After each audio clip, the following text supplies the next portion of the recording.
to the Cinementalists. Noun, plural. Definition, those whose love for movies runs so deep, they can't help but do a podcast about them. Hosted by Colton Robertson and Joseph George.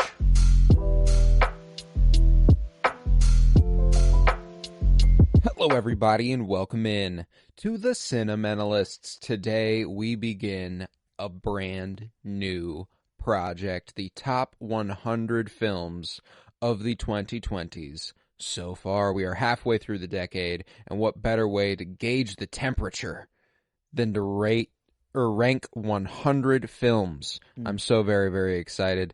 I'm Colton Robertson. I'm joined by Joseph George. What's up, homie? Oh, what up, what up? Always a pleasure to be here. Oh, and it's always a pleasure to have you. We got some we got some goodies. We got a good plan. We're going to do a 10-part series on our top 100 films of the 2020s. We're going to start with the 90s today. We're going to go 100 all the way up through 90, and then a second episode we'll release today that is part 2, and that's the 80s, 89 through 80, and then the same will be done for the 70s and the 60s and 50s, 40s, 30s, 20s, teens, and then the top 10. So we got a fun little plan for you today and over the next month. So it's going to be a good time. I'm very excited. Before we kick off our top 100 of the 2020s, how do you feel you've done so far this decade in terms of how much justice do you feel you're doing this list?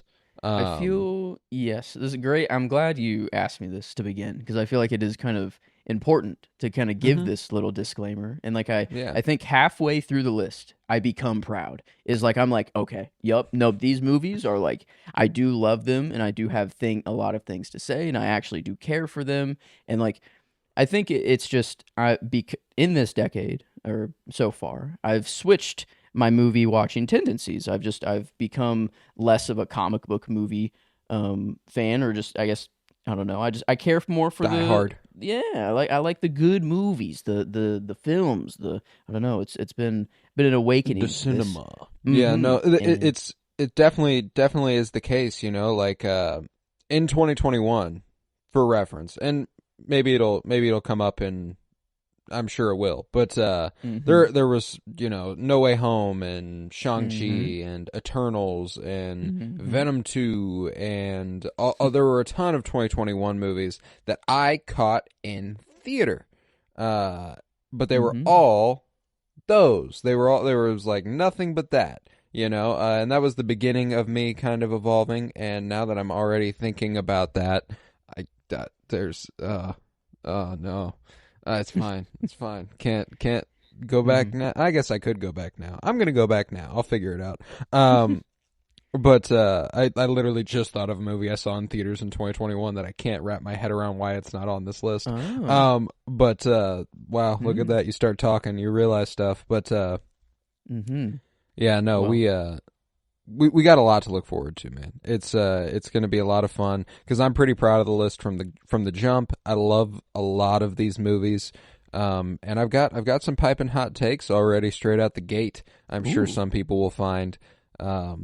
But yeah, I'm very, very ready. Do you want to kick us off with 100? All right. Well, I only had 103 total. To actually sift through. So I didn't have too many to kick out, was the thing. This movie, 100, I don't really remember much of it at all.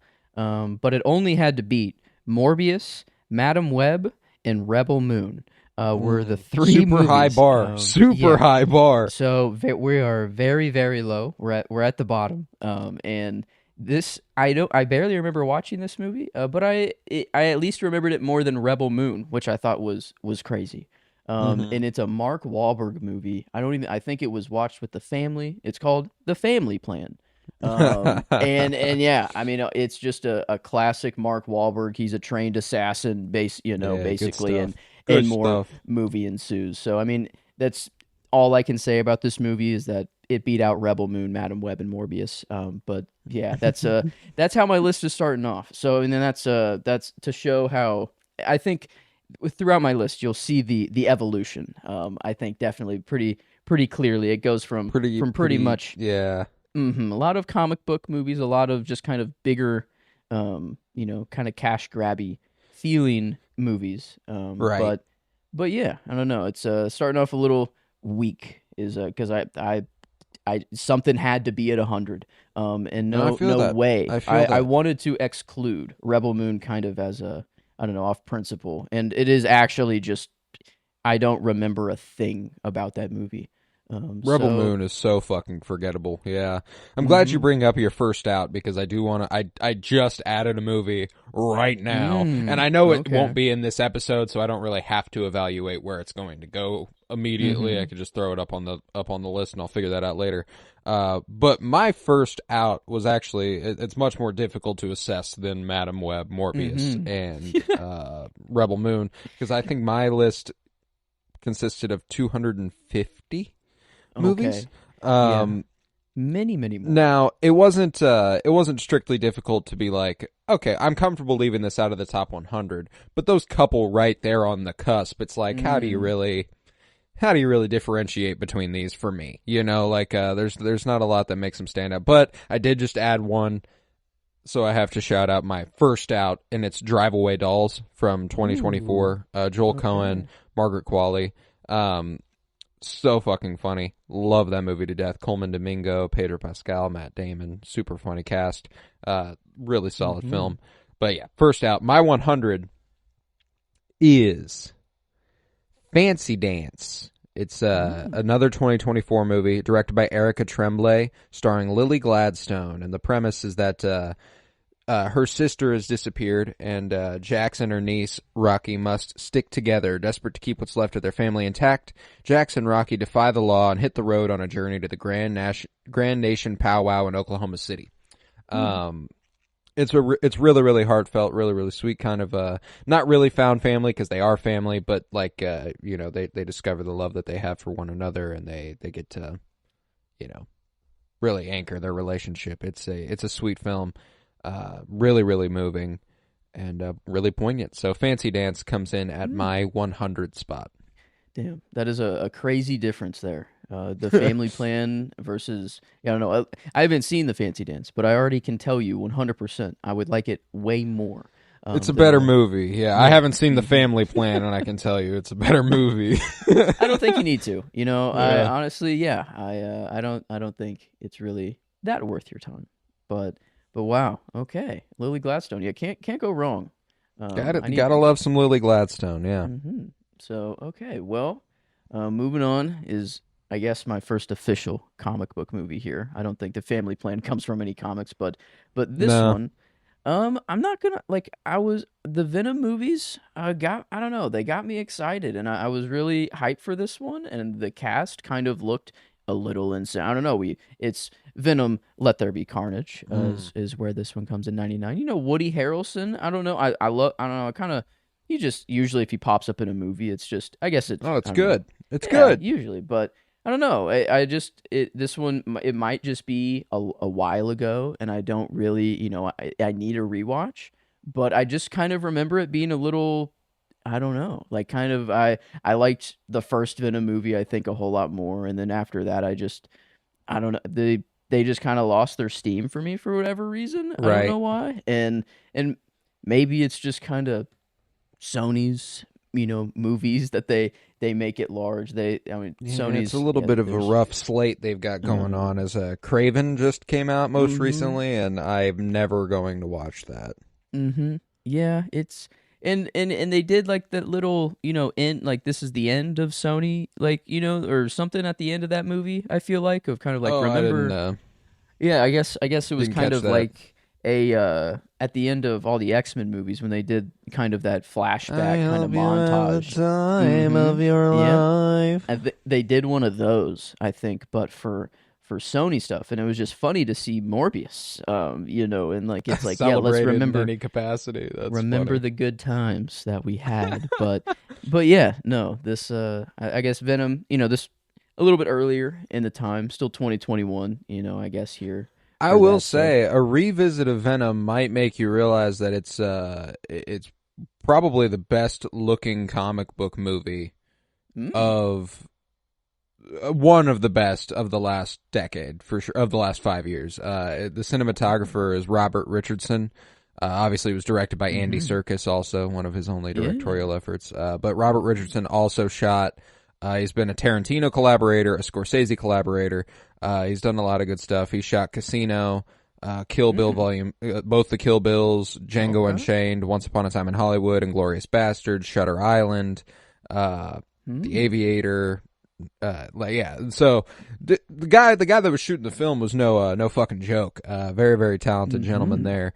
And I think it comes through in some of the imagery that Venom 2 provides, which is a funny thing to say, but it's true. Yeah, I guess at the time I was a very different movie watcher. I was in it for the comic book jazz, and not the cinephile kind of things, and that is what I appreciate more now. So yeah, I don't know, that's this list even near the top. Like, I mean, there's just many that feel like I need to revisit, that I know that I came off super, super high off at the time, and like it just needs to be cemented almost. But yeah, I guess I'm with you. Venom 2. Yeah. All right, 99. 99s, let's fucking go. My 99 is White Noise from 2022, directed by Noah Baumbach.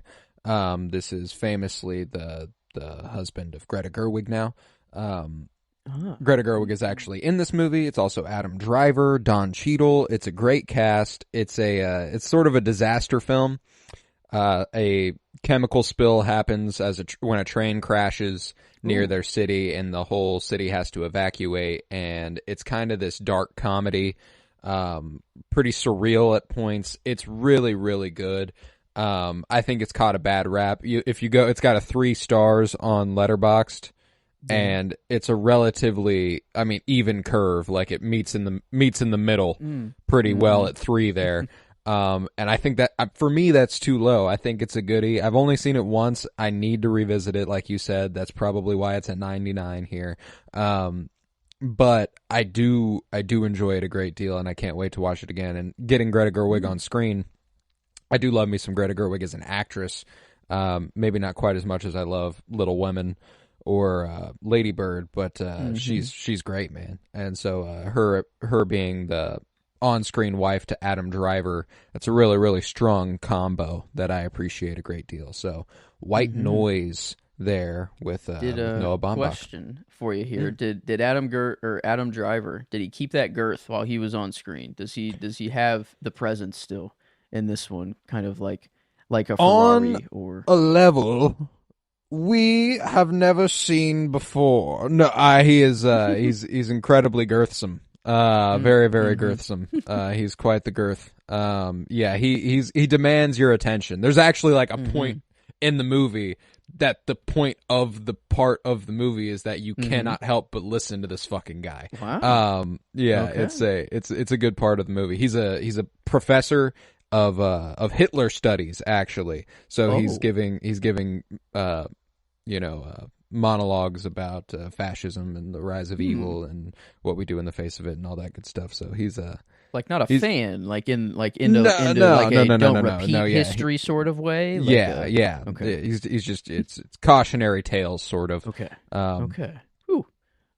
Not a white supremacist film by any means. White Noise. That was why I was like, okay, things are adding up a little bit. I'm like, whoa, I don't know what, but okay, a little better there. Okay, wow.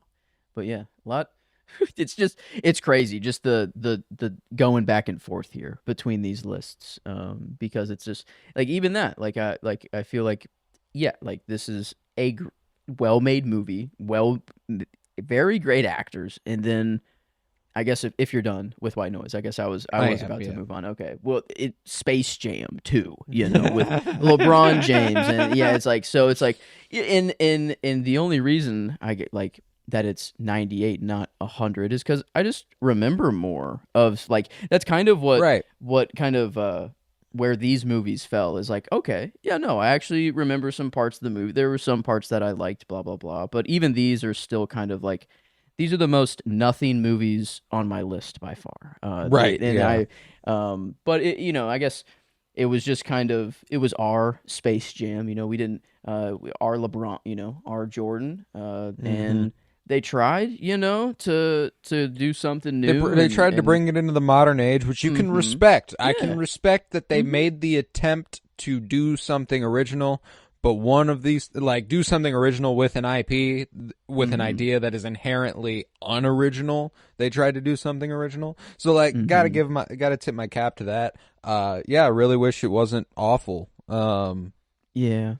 Yeah, and I haven't even seen the original Space Jam with What? Jordan. So yeah, I know. Oh. I've seen just like I guess enough clips of it to kind of have the general idea. But yeah, no, I've never actually sat down and watched the movie. That's a fucking classic, dude. So, I mean, like, I wore that. That's one of those DVDs when I was younger that I wore the fuck out, dude.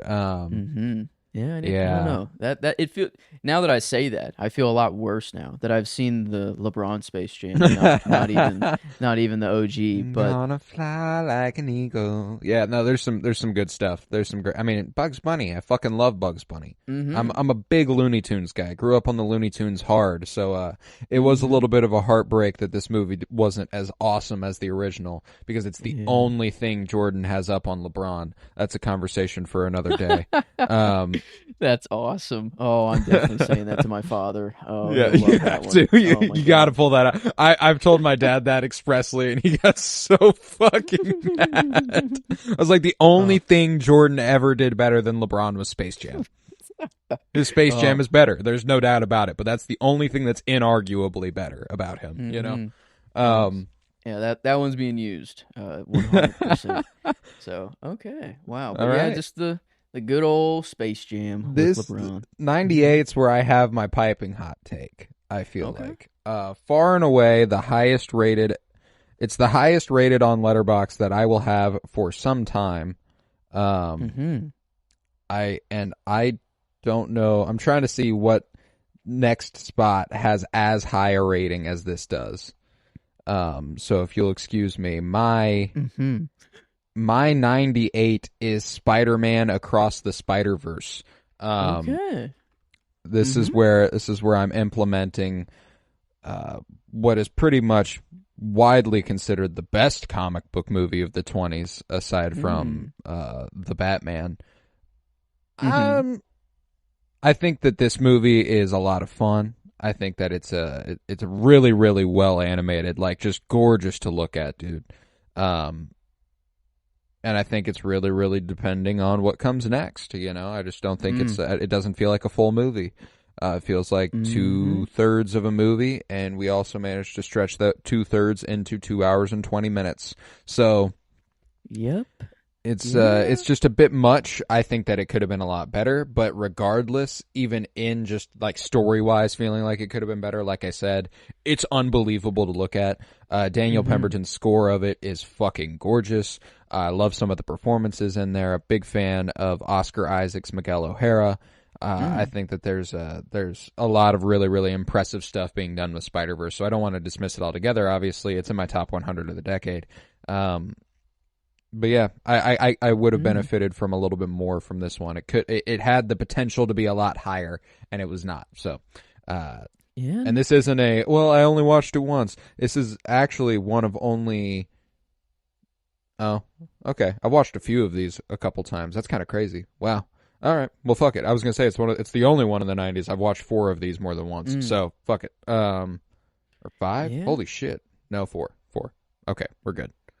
I thought I was losing my mind. I mean, But yeah. I don't think this one's that hot of a take, actually. At least I'm kind of in the same ballpark. It comes a little later in my list because there are movies I know for a fact that I don't like as much. But at least comic book wise, if I just kind of single out all of those, I have 1, 2, 3, 4, 5 above it.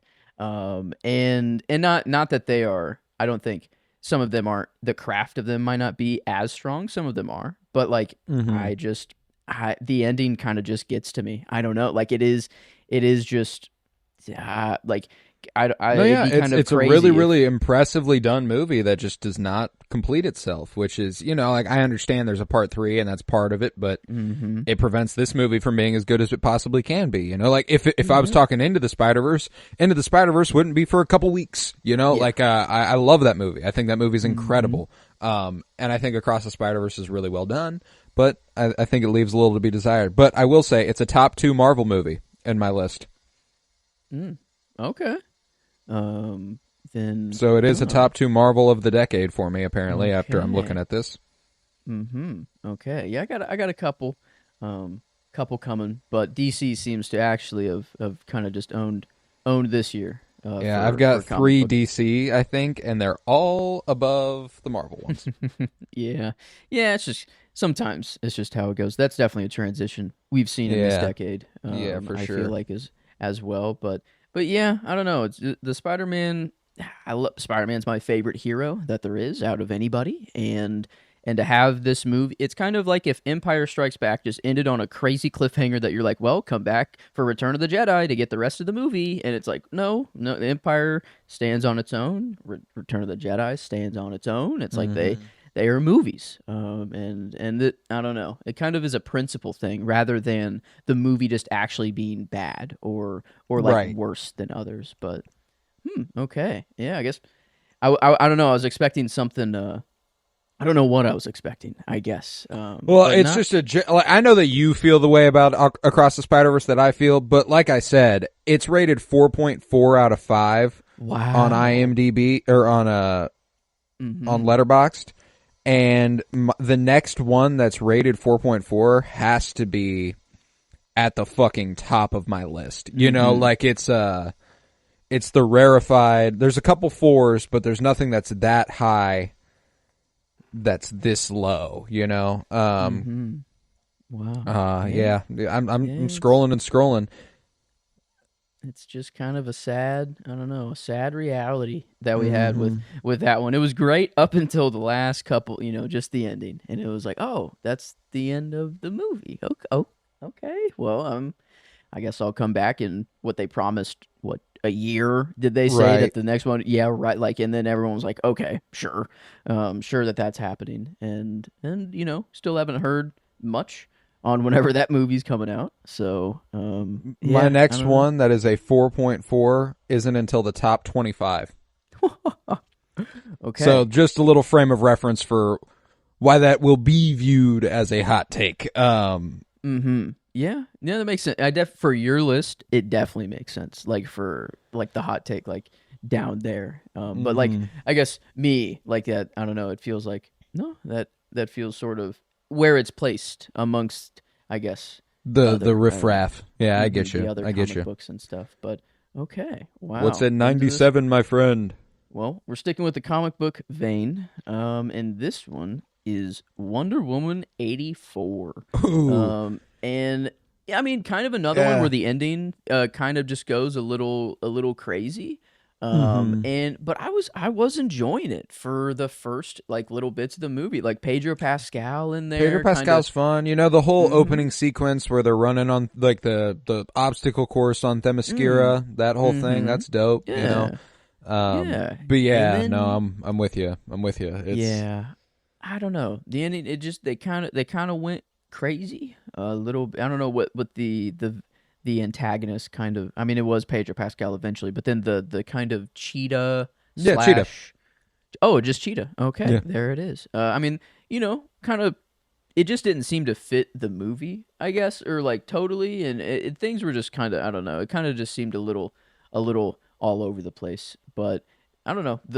It was marketed as like before it came out. I was like, this is going to be one of the best movies of the year. I don't know why I felt that way, but I think I was into the marketing that they were giving it. All the colors, the posters I thought were just cool. It was like a 1984. Just the Yeah, it was a good idea. It was a good idea. Yeah, and then Aesthetically, but then they just I'm with you. Things didn't go the way we wanted, but all right. Yeah. Wonder But Woman yeah. 84. Love that. My 97, not quite a comic book movie. In fact, it's my first awards contender for this year. Okay. It's Conclave, directed by Edward Berger at my 97, starring Ray Fiennes, Stanley Tucci, John Lithgow. It's a really, really well done thriller, political thriller. You know, it's a place that we are pretty wholly unfamiliar with the politics of, but the politics themselves are things we know very well. It's the Vatican in the wake of the death of the Pope and them electing a new Pope. They are holding conclave, which is that's what they call the whole democracy side of voting for the Pope. It's the conclave, which is cool. And I dug this movie a great deal. The score is really good. It's really, really good looking. It's kind of a testament to how many good movies there are that it's this low. So Conclave at 97. Yeah, I can't go wrong with Ray Fiennes there. I don't know, that is a man I need ever since just Grand Budapest. I've kind of just wanted to get more of, and yeah, I don't know. I saw the. I feel like this one was marketed pretty well. Like I just at least maybe I don't think it was in the movie. Actually, no, it was just commercial wise that I just this probably popped up on ESPN. They were like middle-aged dads are gonna love this one. They're gonna fucking go crazy. But okay, Conclave. Wow, yeah. I wonder how democratic is actually electing a new pope. I feel like it's. That'll give you some answers. That'll give you some answers. Okay. Well, I guess a little god-like, sticking in the goddish vein. Not goddish really at all. It's just gods is in the title of this one. Still comic book. And I mean, it was fun, but then that's about it. Was Shazam Fury of the Gods? Oh man, one. yeah. And yeah, I think at first it was cool, having like the kids get their own powers too and become just like him, and it was like, okay, that's fun. But then they're adults the rest of the movie, and they barely go back to their kid form, and you just kind of think of them as adults the rest of the time, and it sucks. And it kind of I kind of wish they would, I don't know, that magic of like the kid wonder, I don't know, that I feel like it was just kind of lost. But then the Rachel Zegler rules. Love her. See. I know she's in that movie. Yeah. Who would she have? Oh, yes. She played the Greek kind of, I don't know, there were three like goddess kind of she's one of the figures. She's like the inn. The helper. Yeah. Was, and I thought, I don't know, it was at least better than Wonder Woman was, was my justification. Is like, I thought, it had some elements really forgettable. That it sucks too, because I remember watching it and being like, oh yeah, that was a lot of fun. I had a good time, all that. And then I have not thought about it since, there was actually one of my online friends named Zach, great dude, really fun movie watcher, great movie takes. He was talking about how he went and saw Y2K. One of my blind spots for the 20s. It's the new Kyle Mooney, Rachel Zegler film.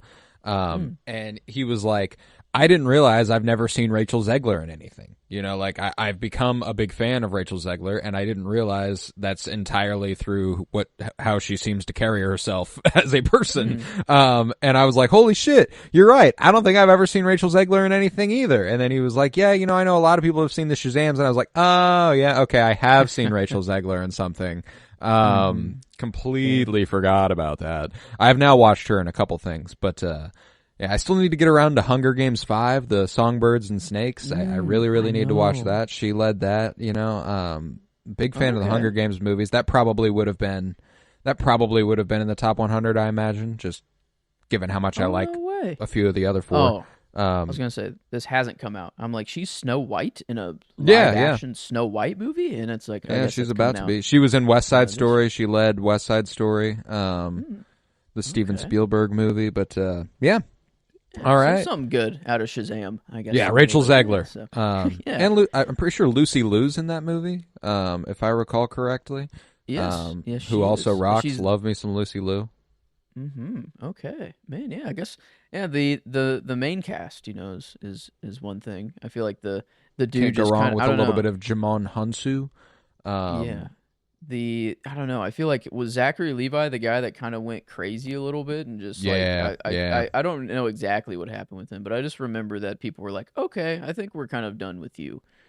Yeah, Shazam is 2 the feeling. flopped at the box office, and it's kind of been like a never-ending pitfall for him. It's been pretty funny. Yeah, and that's sad. he's Yeah. also like here's the thing, politics are politics. Think what you want, but if you're an RFK supporter, I don't know, dude. You might be a fucking bozo. Okay, so he's just The dude got a fucking pushing. tapeworm in his brain, like that's. The damn yellow That's a rough 40, the one. red 40, That's what he sounds like. yeah, it sounds painful. Like It does not sound like feel he's doing well. The Ministry of Health, ladies and gentlemen. So now we are on 96. I am going to go with Kinds of Kindness, directed by Yorgos Lanthimos. Really, really interesting movie. It's a good-looking one. Not my favorite Yorgos of the decade by any stretch. Not my favorite Emma Stone of the decade by any stretch. But it is still super strong. I love an anthology film. We got a few stories in this one. I think it's 3 stories. Yeah, and they're all cut back to back to back. It's really, really nice. It's the same cast in kind of all of them, too. They're just playing different characters. Willem Dafoe is great. Jesse Plemons. He probably won't get this, but I would not be upset about a Best Lead Actor nomination for Jesse Plemons. He did an incredible job in this, and he showed a lot of range. He played 3 different characters, and he did a great job in it. So, Kinds of Kindness is disturbing and funny. Kind of that perfect blend of things that Emma Stone has loved doing the last couple years, where it's way outside the box and still hits home. So, Kinds of Kindness is really strong. That's at my 96. And with Willem Dafoe, it seems that dude is I don't know, And he's just- Lanthimos, they've done they did Poor Things and The Favorite back a few years prior, and yeah, just plenty of stuff. I see a review that says Part 1, Willem Dafoe. Part 2, Willem Defriend. Part 3, Willem Defreak. Yeah, that's and I'm spot and on. Yeah, that's I'm intrigued. I don't know. All I need is Willem Dafoe and Emma Stone. Pretty much. This is a pretty big blind spot. This was one I was really wanting to get to, and I was deciding between. I guess it'll come much later. We live in a time, and this were kind of the last 2 that I was deciding between, and then Andrew Garfield. Andrew Garfield wins and, out. And Yeah, I Florence get that. Kind I of get won out that. there. Yeah, for me. But yeah, big blind spot here. But I don't know. I've only heard good things about this one. I like the crazy. I don't know. I do like the weird. No, it's a weird one. It is a strange weird thing, so- one. Yeah, you'll dig it. You'll dig it. Okay. Well, finally out of the comic zone here for a little bit, but we'll dive right back in. But for a little mid ground is Scream that came out in 2022. And I don't know, this I haven't watched all of the Scream movies. I'm not like a huge Scream fan. I've seen a couple of them. And this one it feels like it was a trying to homage the OG as much as it could. Yeah. Same. I believe it was the same house, the original house, and who's the girl that returned? Oh my, Courtney goodness. Cox? Yeah, I think. I think was there only one? Yeah, she's definitely in the OGs. Is Nev looking at her. Campbell I felt in like it? they're. Yeah. Okay. I think the guy, there was a. But he had a lot smaller of a role, I feel like. But no, not. Oh yeah. Yes. Okay. Yes. It is both of them. They did come Courtney back. But Cox again, and I Nev guess, Campbell. Mm-hmm. So again, I guess, and the reason it's down here is that I remember hidden for some of it. spoilers and stuff, The yeah. twists, were cool and stuff like that. But it was just kind of like it felt, I don't know, just a remake. Of something that's just it was been a done legacy a lot of sequel to a times. film that's had several sequels. Which Yeah. is like, I feel like okay. they've had like 7. I don't know how many Scream movies. I feel like there's just like I've so never many watched. more than I I've never thought. watched any of them. I've never seen a single Scream movie. Yeah. That's my cross to bear as a cinephile. Never watched the original Scream. Yeah, there's 4, Can't do it, won't do it. Then a 6. Yeah, there is a 6. There's a 7. Holy shit! Yeah, I mean, yeah, they do keep going. And Pumping then I them think, motherfuckers out. Yeah. Oh, never mind. 7 is 2026. So Slated. that one hasn't Slated. come out yet. So I guess we're on the 6th. Or if this one counts right. as the 7th, All I guess. right. But yeah, it was just a little horror insert here. But couldn't, I don't know, not too memorable. So that's why it's down here at 95. But All right, I dig it. I dig it. My 95 is Blitz from 2024, directed by Steve McQueen, starring Saoirse Ronan. This is a really, really pretty film. Just gorgeous to look at. Really, really heartwarming and moving. It's got this sort of Charles Dickens, young kid ends up going off on his own and faces the horrors of the world, but maintains a certain positivity through it all and manages to make it out the other side, and all that good stuff. But it's got a little bit of a travelogue epic thing going on. It's set in the backdrop of the Blitzkrieg during World War II, and just it's really, really compelling. It's a little slow. I've seen a lot. It's the only Steve McQueen movie I've watched, and everybody who has seen this is like, this is pretty easily Steve McQueen's worst movie, right? Apparently there's not a lot that gives way to his style, and I'm like, dude, I don't know. I loved it. I thought it looked really good. So yeah, fuck it. We'll see. But I feel pretty good about this one. And it's breaching the top 100 for me here. Okay. Yeah, Saoirse Ronan, another actor that just needs There's to. another. I think that I don't know. Maybe that's what I do this year, is finally just either director wise Dive or into some actors. actor-wise Yeah. yes, and get their filmography done. But yeah, okay, yeah. It's just sad. I don't know. Every time I return to my list and look, I can't wait to get to like the movies that I actually do. I feel like this is not my whole list. I promise. Like this is Right. this is not how it goes. But here, 94, we're back in the comic book vein. And it's Aquaman, and the Lost Kingdom. Yeah, here. the second And- Aquaman. Yeah, and again, I can tell you some visual things that I remember here, Yeah. but as for like the actual story, is like it's just kind of it's a movie. And I don't know it. And if something is just kind of average and just doesn't do anything crazy or different, it just kind of leaves my brain eventually. No, And yeah, this- I'm with you. this I'm with you. is just one of them. Most comic book movies are like that right now.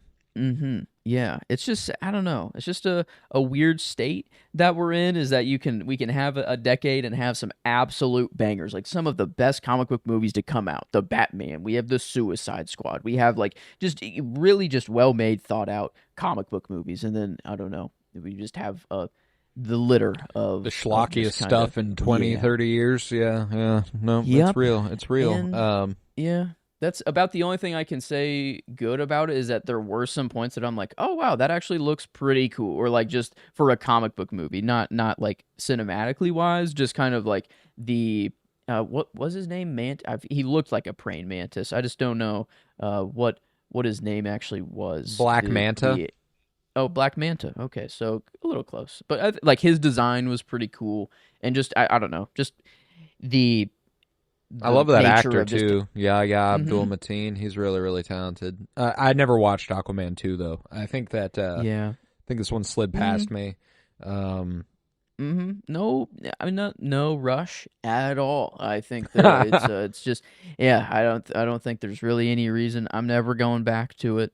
But yeah, even though it's, I don't know, it's Atlantis. It's the most kind of fantasy-esque of like comic, like DC. I feel like, of just being in Atlantis. I don't know. It's just the most different, and they still just Yeah, it's kind of ocean set and all that blah. stuff. It- Yeah, no, I'm yeah, with it's you. still bland movie, but okay. Yeah, All right, it's all right. 94 there. My 94, I know you're a fan of. I know this will be later on the list. I know it's there. My 94 is Glass Onion, directed by Ryan Johnson, 2022. A Knives Out mystery. I'm a big fan of the Knives Out films. I cannot wait for Wake Up Dead Man. I'm so fucking excited. I think that this movie catches a lot of flack. for just kind of being too aware, you know. So like one of the main critiques I see of it is that it's like if somebody hopped on Twitter and wrote a script based off what they saw, which is, I mean, it's dismissive and diminutive, but it's not entirely incorrect. I don't think, you know, like it is. True. It's really socially aware, in a really blue check gang sort of way prior to blue checks being available to anybody who wanted to pay $7. Back when it was like before the 2020 election, whenever it was like Mark Hamill and these other really famous, well-known people, really famous liberals were like, "Yep, can't vote for Trump." Da da da da, and like, yeah, back then. It feels like one of them made a movie here, and it's strong. I do love it. I think it's a really good looking movie. I think Rian Johnson's just an incredible filmmaker. I fucking love him. I love the cast. The ensemble's obviously brilliant. I love me some Dave Bautista, Ed Norton, Leslie Odom Jr., Catherine Hahn. I mean, it's just a ridiculous cast, and you top it all off with Janelle Monáe kind of being the Ana de Armas equivalent from the first movie. It's great. It's great. So I'm a big fan of Glass Onion. I loved the aesthetic. I loved the liberties Rian Johnson was granted, I'm assuming, with money. Hopefully they can get that third one in some theaters. I would. They've been. Yes. Daniel Craig and him have been going hard at Netflix for it, so I would appreciate it. But, you know, you also know what you sign up for when you sign a contract with Netflix, so, like, I don't know. That's kind of how I feel about it. I wish that Netflix would give them theater releases, but if you're real mad your movies aren't getting theater releases, maybe you shouldn't have agreed to work with Netflix, but that's just me. Yeah, and I hope, you know, it doesn't follow the trend that, like, the Glass Onion movies have been seeing, because I feel like the first one was just kind of whoa. Like the first one is just kind of, I feel like it does stand a little bit different level than Glass Onion. But I don't know. It is still pretty high up on my list there. So I do love it. And so, I mean, yeah, I'm definitely excited for the next one, but I'm hoping it would next be nice one's got to Josh sit in a theater O'Connor and Kaylee see. Spaney, Ooh. and that's kind of all I need, and then I'm Okay. good. You know, Okay. so. Yeah, I'm in. I mean, Rian Johnson is I was already in He's before got it, but man. then now He's Josh on O'Connor. it. That's Josh O'Connor. Josh Brolin is in it. Ooh, okay. Thomas Hayden Church, who played the Sandman in the Spider-Man movies, and Daniel Craig, has he been confirmed? Yeah. Or- He's Okay, the good. I constant. didn't There will know- never be a didn't know Knives if they Out would movie be- without Benoit Blanc. Okay. Yeah, has to. I mean, that would be. It'd feel a little weird.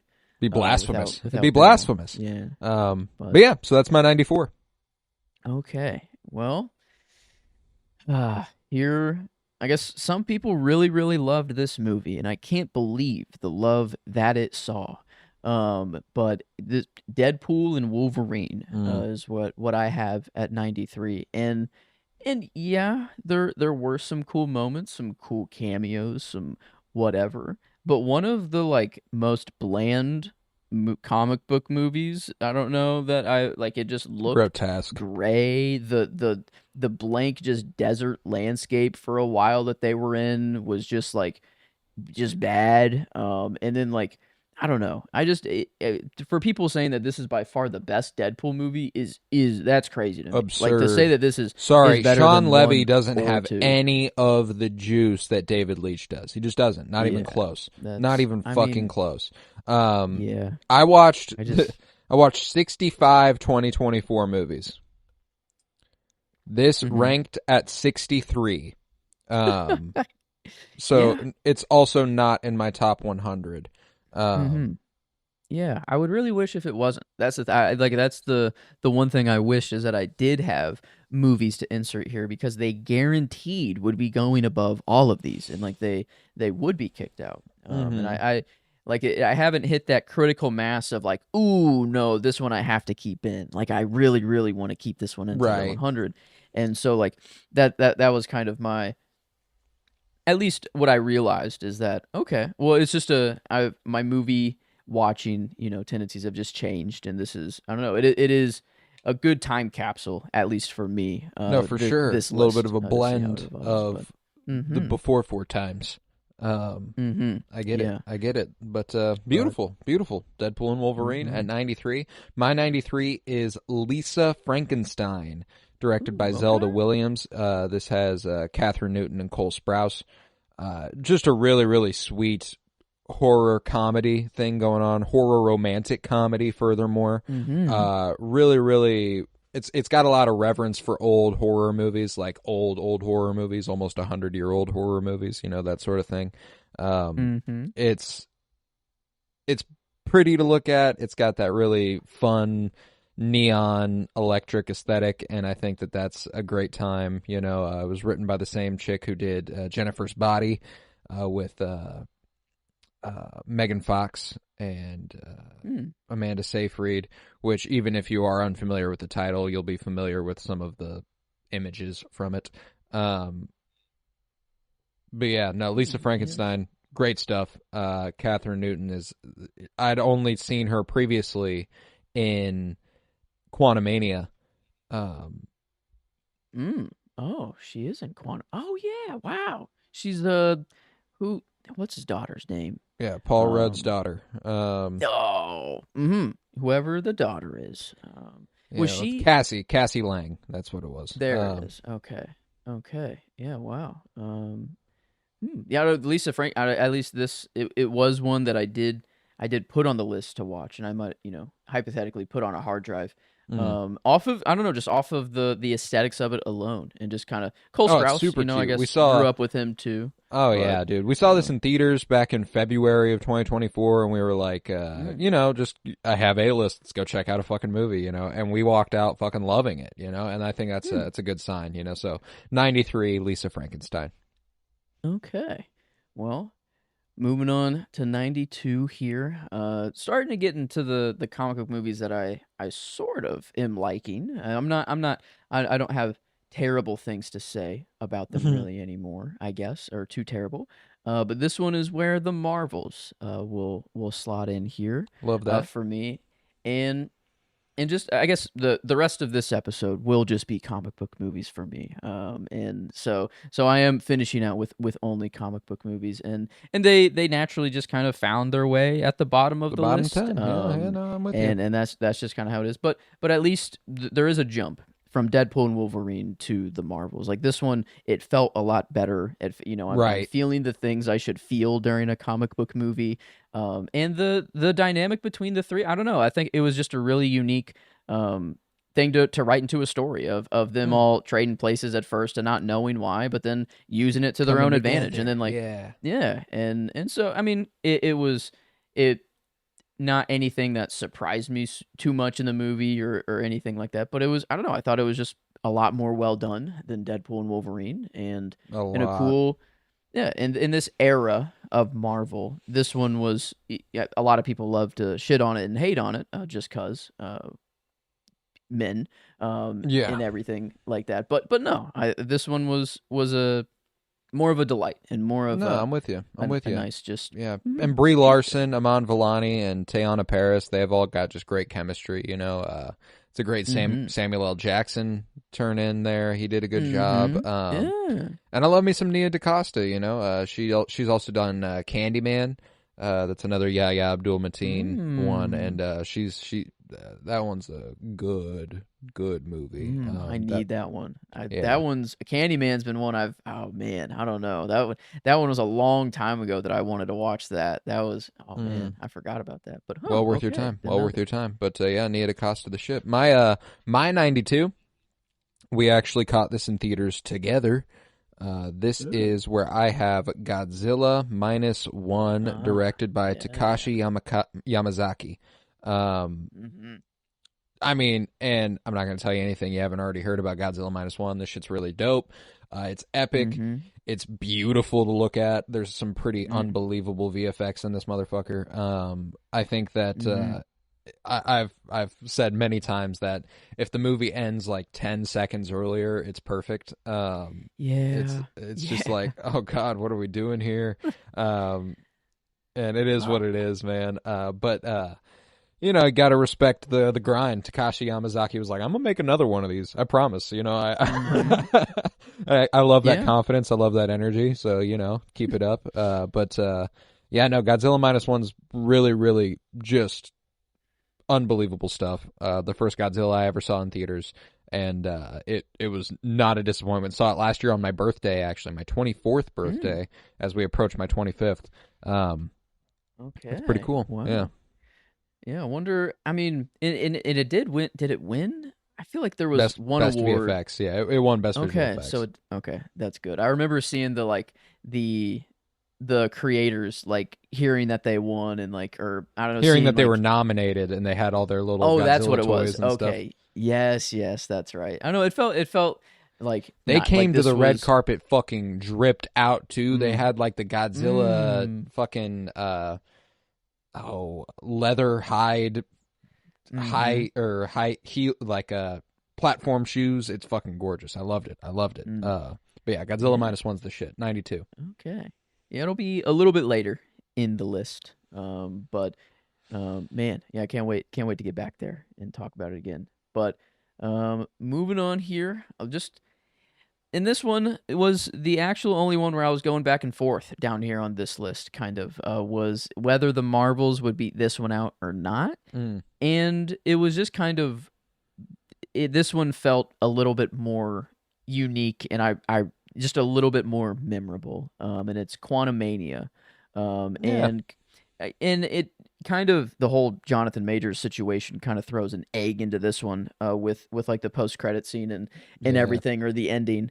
But this was at a time in which I was still trying to figure out everything Marvel. And this felt like the next biggest installation in like, all right, here's where we're going. Here's, you know, the Kang shit. We're in the quantum realm. We're just doing the stuff that was intriguing to me at the time.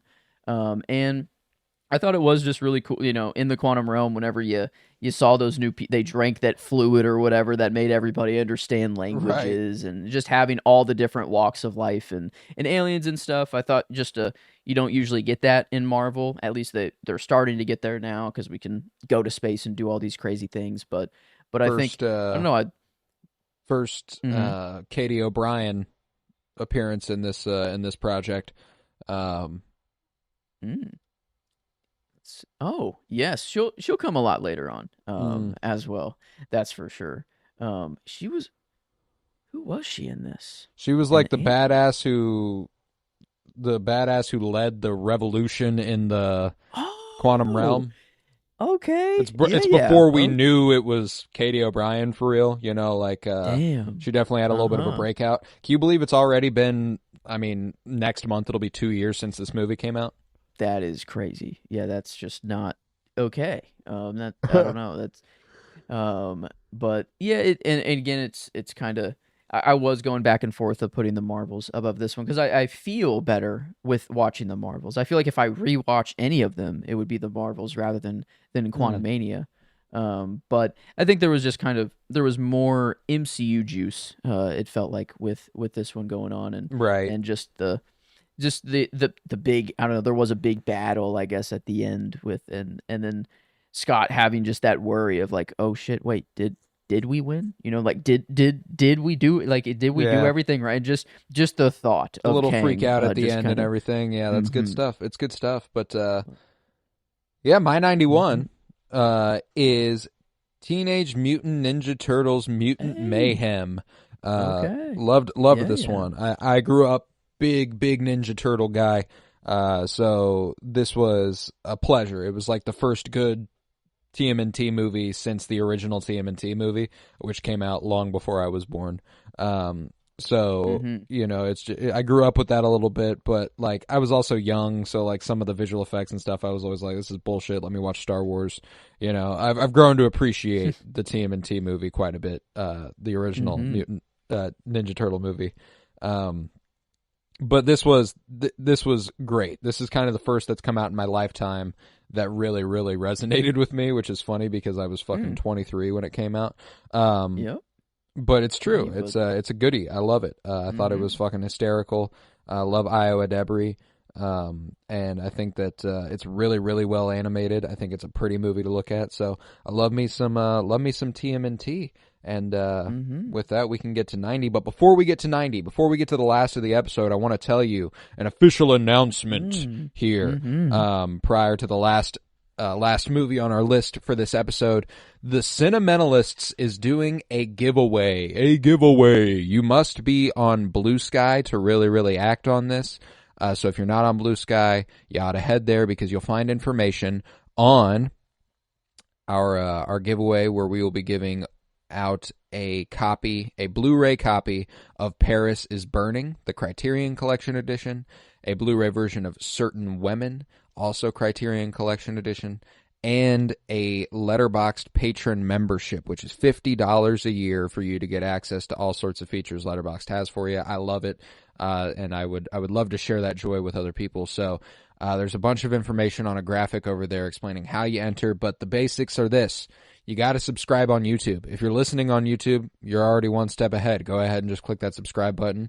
And then you have to download an episode somewhere else. Apple, Spotify, Audible, wherever. And if you need, hit me up. I can send you a direct download link. I have that capability. You know, I'm open to working with anybody who doesn't have the means to download an episode. We can figure it out. You know, we'll do something, but you got to put that effort in. That's what I'm looking for here. Yeah, so just those are the two basics. Those will get you an entry. You also got to DM me on Blue Sky to send me the proof that you've done so.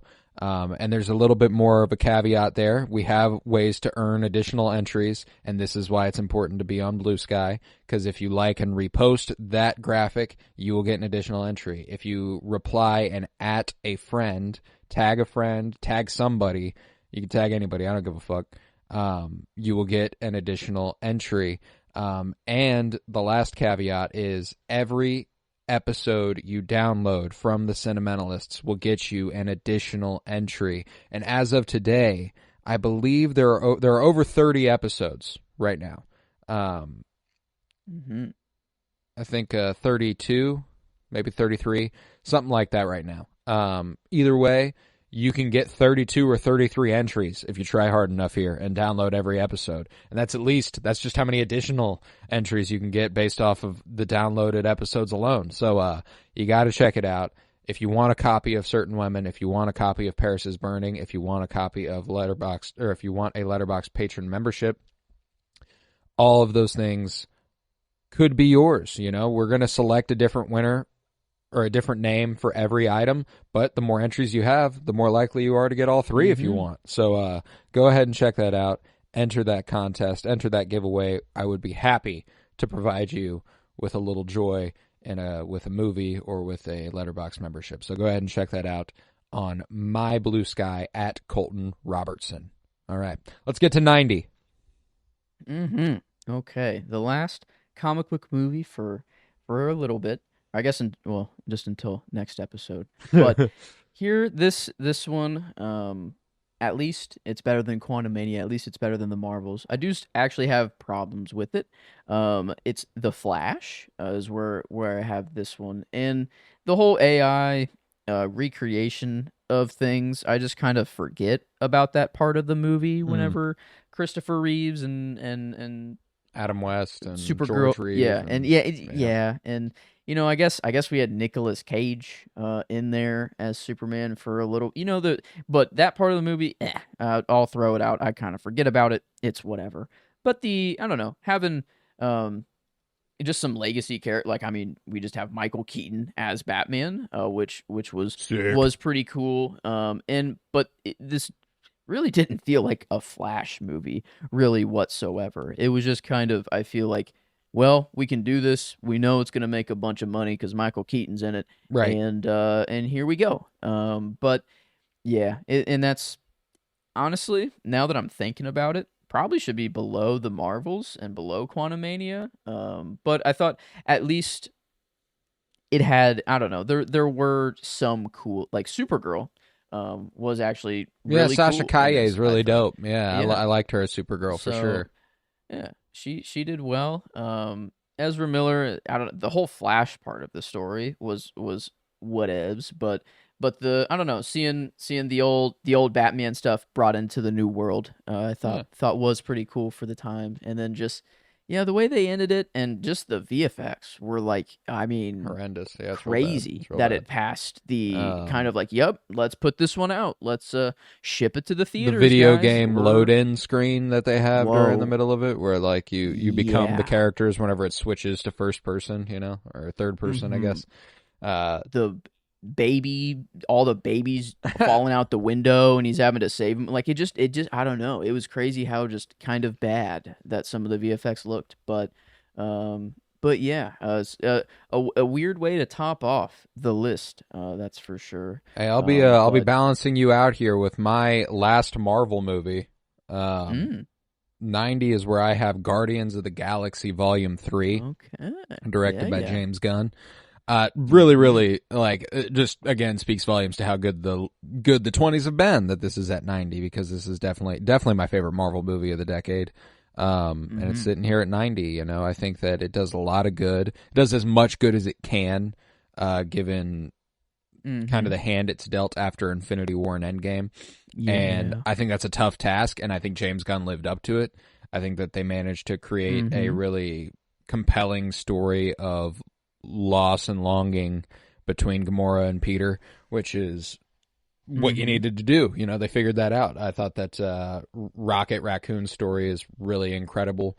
Loved that stuff. Love Mantis. Love Drax. Just the typical.